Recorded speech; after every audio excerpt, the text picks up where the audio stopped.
Maka Adam menjawab, qad tahmiltuha, sungguh aku menerima amanah tersebut. Jadi Adam serta-merta langsung menerima amanah. Di saat Adam menerima amanah, berarti anak cucu Adam tidak punya pilihan, langsung juga menerima amanah. Karena di saat Adam menerima amanah, di dalam tulang sulbi Adam itu seluruh zuriyah keturunan Adam telah berkumpul di situ. Maka berarti semua kita dengan ikhlas tanpa paksaan telah menerima amanah dari Allah Subhanahu wa taala.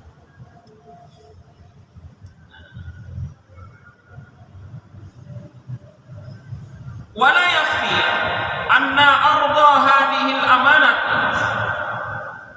ala samawati wal ardi wal jibal ardu takhyir la ardal ilzam.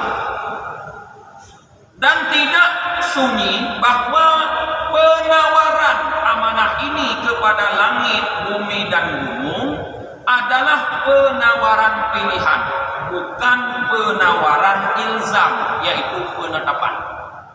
Kita akan berpikir, kenapa di saat langit, bumi dan gunung ditawari oleh Allah, mereka tidak mau? Sebenarnya kalau Allah ingin membuat mereka mau, Allah bisa. Kenapa di saat Adam ditawari langsung mau? Rupanya ada perbedaan para jemaah. Allah menawarkan amanah kepada langit, bumi dan gunung adalah penawaran pilihan, bukan penetapan. Jadi Allah berikan pilihan kepada langit, Allah berikan pilihan kepada bumi dan gunung untuk menerima atau tidak menerima. Ternyata mereka memilih tidak menerima. Jadi bukan Allah tetapkan. Walau alzamahunna lam yamna'hunna min hamdiha. Karena seandainya Allah menetapkan amanah itu kepada mereka, sungguh mereka tidak bisa menolak daripada amanah. Tidak ada yang bisa menolak dari ketetapan Allah. Nah, kemudian Allah berikan kepada Adam dalam bentuk pemberian pembebanan yang bersifat iltizam, bukan takhir.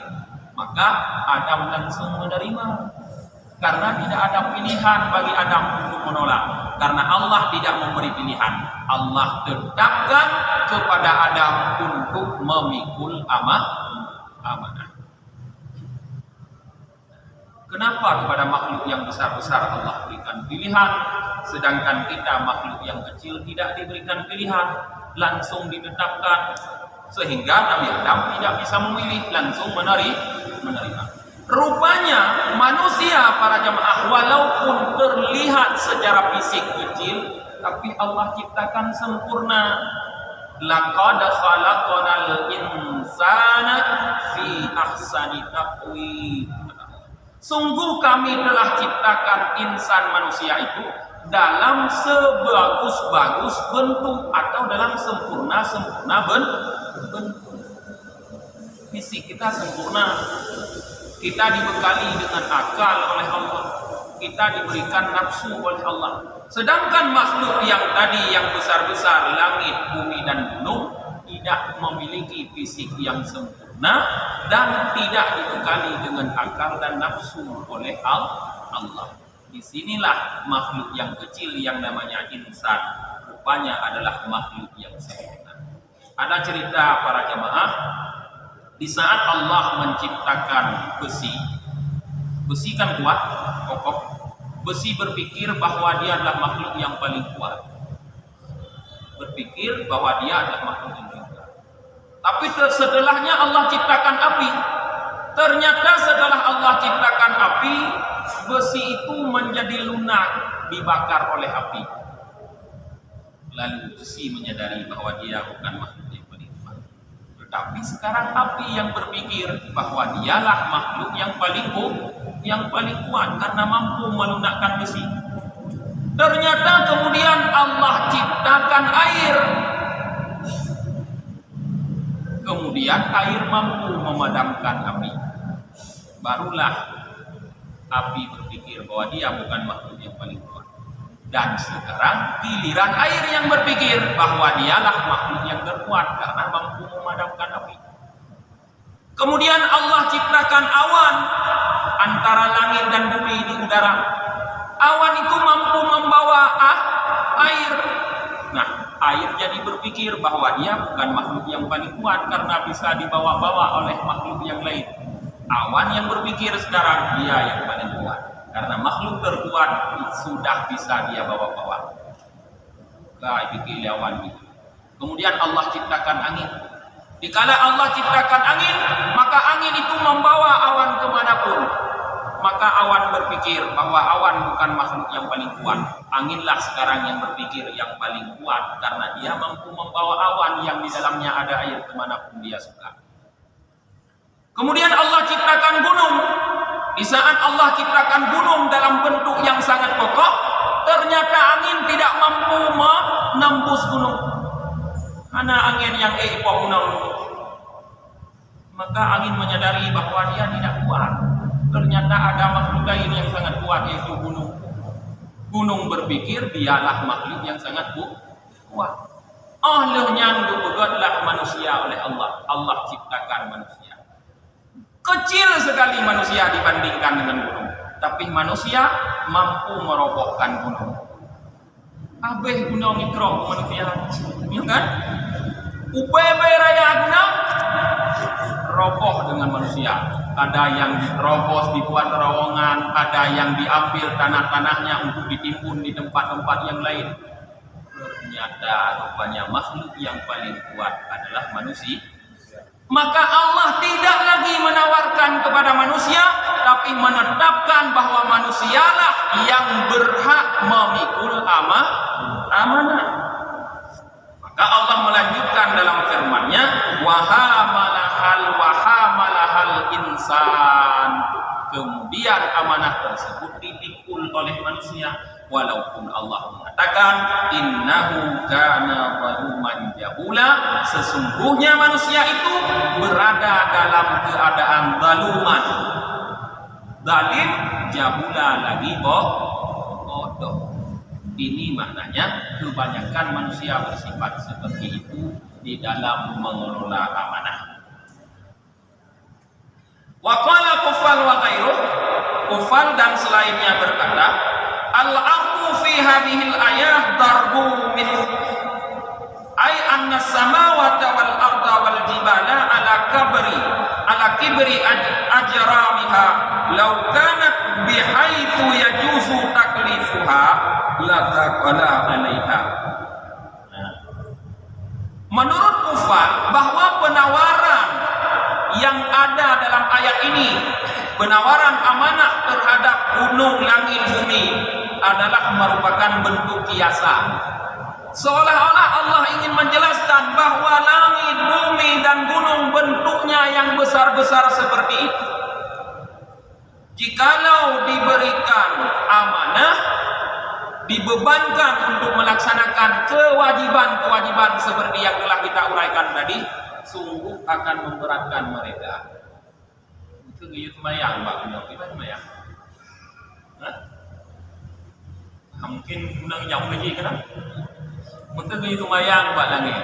Guyuk puasa ya Allah Ta'ala. Tidak bisa karena mereka makhluk yang besar, tidak bisa bergerak dengan bebas dan tidak diberikan penyempurnaan oleh Allah. Yang adalah merupakan kiasan bagi kita untuk menunjukkan bahwa makhluk-makhluk besar ini tidak sempurna kejadiannya, tidak seperti kita makhluk yang kecil.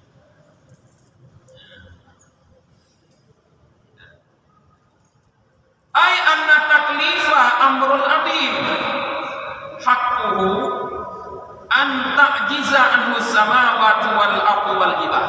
Artinya bahwa sungguh taklif, pembebanan hukum-hukum syariat yang dimaksud dengan amanah kepada mereka ini adalah persoalan yang besar. Maka langit, bumi, dan gunung akan merasa lemah untuk memikul bebanan tersebut. Nanti kalau lagi kita manusia. Waqad kallafahal insan, dan sungguh Allah telah membebankan amanah itu kepada manusia. Kama qala ta'ala, sebagaimana firman Allah Ta'ala, wa hamalahal insan ay iltazama bihaqqiha adam ba'da ardiha alaihi fi amid dur inda khuruji duriyatihi min dhuhrihi. Arti Allah bebankan kepada manusia apa? Artinya Allah pastikan, Allah tetapkan amanah tersebut dengan haknya amanah kepada Adam setelah Allah tawarkan amanah itu kepada Adam di dalam masa dzurriyyah. Maknanya sebelum manusia diciptakan oleh Allah, dalam alam arwah semua anak cucu Adam itu dikeluarkan oleh Allah dari tulang sulbi Adam. Kemudian anaknya lagi keluar dari anaknya, keluar dari anaknya, sehingga kalau kita ibaratkan bagaikan rantai.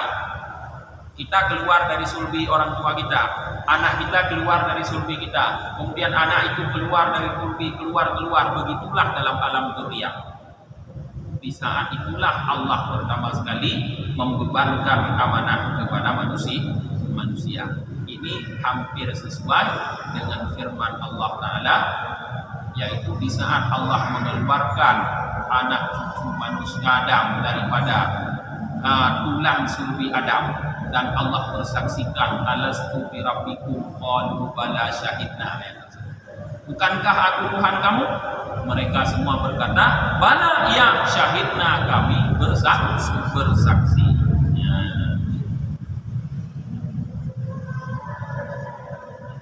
Wa ani bin Abbas qal, daripada Ibnu Abbas berkata, uridatil amanatu ala Adam faqila, di saat amanah diberikan oleh Allah kepada Adam dikatakan, khudha bima fiha, ambil amanah tersebut dengan segala konsekuensi yang ada di dalamnya.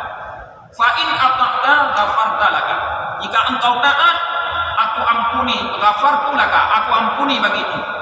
Wa in asaita ata'tuka, dan jika engkau bermaksiat akan aku adab engkau. Wa qabbalaha bima fiha, dan Adam menerima amanah tersebut dengan segala konsekuensi yang ada di dalam amanah tersebut. Famakana illa ma bainal asri ila laili min dzalikal yaum hatta akala minas syajarati laula an nadarakahu Allahu bi rahmatihi fataba alaihi wa hada. Maka setelah Adam menerima amanah, tidak berselang lama, kata Ibnu Abbas, hanya di antara waktu asar dan maghrib. Waktu asar dan maghrib cuma paling 2 jam lebih sedikit. Langsung Adam melakukan kesalahan, akala syajarah, makan buah kayu yang dilarang oleh Allah. Kan Allah mengatakan, fala takula hadhihi syajarata, dan jangan kalian berdua makan pohon buah kayu ini. Langsung Adam memakan. Seandainya bukan karena rahmat Allah dan Adam bertaubat dan Allah beri hidayah, sungguh Adam benar-benar seperti Allah katakan, innahu zaluman jahula, benar-benar berada dalam keadaan zalim dan bodoh. Untungnya rahmat Allah membuat Adam bertaubat dan Allah memberikan hidayah kepada Nabi Adam. Kemudian sedikit lagi, wal amanatu mustaqqatun minal iman. Amanah kalimatnya diambil dari kata-kata iman. Coba perhatikan kalimat amanah dengan iman huruf dasarnya sama. Hamzah, mim, nun. Iman juga huruf dasarnya sama. Hamzah, mim, nun. Sama. Jadi berarti ada kaitan. Faman hafidha amanat Allah, maka barang siapa yang memelihara amanah Allah, hafidhallahu imanahu, akan Allah pelihara imannya. Jadi kalau kita ingin iman kita selamat sampai kita berjumpa dengan Allah, peliharalah amanah Allah. Berarti kerjakan perintah Allah yang wajib-wajib, tinggalkan yang dilarang Allah. Jangan bermaksiat. Qala sallallahu alaihi wasallam, bersabda Nabi sallallahu alaihi wasallam, la imana liman la amanatalah. Tidak ada iman bagi orang yang tidak beriman, yang tidak melaksanakan amanah, waladina liman la amdalah, dan tidak ada agama bagi orang yang tidak ada kepercayaan baginya. Jadi bermakna iman dengan agama saling berkaitan.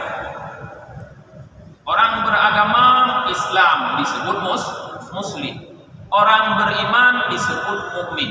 Kalimat mukmin di dalam doa dengan kalimat muslim sering kita rangkai. Muslimina wal musliman, mukminina wal mukminat. Artinya ada kaitan yang dekat antara dua kalimat ini, antara iman dengan Islam. Nah, di sini juga menunjukkan bahwa amanah dengan kepercayaan juga punya kaitan yang sangat dekat. Bermakna amanah yang diberikan kepada kita adalah kepercayaan. Di saat Allah telah memberikan amanah kepada kita, berarti Allah telah mempercayai kita. Maka jangan sia-siakan kepercayaan Allah. Kenapa Allah tidak berikan kepada langit, gunung, dan bumi tadi yang besar-besar? Allah tidak percaya kepada mereka. Allah tahu mereka tidak bisa menipunya. Maka Allah berikan karena Allah percaya kepada kita. Maka jangan sia-siakan kepercayaan Allah. Sungguh sangat zalim, sangat khianat orang yang berani menyalahi kepercayaan Allah. Menyalahi kepercayaan makhluk juga berarti menyalahi kepercayaan Allah. Artinya amanah yang diberikan oleh makhluk Allah kepada kita juga amanah yang Allah berikan kepada kita. Maka tidak menyalahi kepercayaan Allah sama dengan artinya tidak menyalahi kepercayaan makhluk. Maka jangan salahi juga selain kepercayaan Allah adalah kepercayaan makhluk kepada kita. Wa qala Rasulullah sallallahu alaihi wasallam, dan Rasulullah sallallahu alaihi wasallam berkata, yaqba'ul mu'minu ala kulli khalqin laisal khiyanah wal kadab wal kibr. Nah, karakter seorang mukmin, kata Ibnu Abbas, kata Rasulullah sallallahu alaihi wasallam, adalah tidak berakhlak dengan khianat dan dusta. Itu karakter mukmin. Karakter artinya sifat dasar yang ada pada seorang mukmin, tidak berakhlak dengan khianat dan dusta. Maka orang-orang yang berkhianat, orang-orang yang dusta bisa keluar dari kelompok orang mukmin menuju kelompok sebelahnya yang disebut dengan munafik. Bukankah Rasulullah pernah mengatakan bahwa ayatul munafik salah bahwa tanda munafik tiga, idza wa'ada, idza haddasa kadzdzaba, wa idza wa'ada ahlafa, wa idza tumina khana. Apabila berbicara dia berdusta, bohong. Itu bukan karakter orang muslim, itu karakter munafik. Wa idza wa'ada akhlafa, berjanji mengingkari, berarti dia terpercaya, bukan karakter orang Islam. Wa idza tumina khana, apabila dipercaya berkhianat, itu bukan karakter Islam. Maka senantiasa peliharalah amanah, jangan berkhianat dan jangan berdusta. Mudah-mudahan menteng pengajian katanya waktunya, insyaallah malam itu akan bertemu dalam bab selanjutnya tentang menyempurnakan salat dengan khusyuk dan khusyuk. Wallahu a'lam bishawab. Subhanakallahumma wa bihamdika wa nashhadu an la ilaha illa anta wa nastaghfiruka wa natubu ilaik. Subhana rabbika rabbil izzati amma yasifun wa salamun alal mursalin walhamdulillahi rabbil alamin. Sallallahu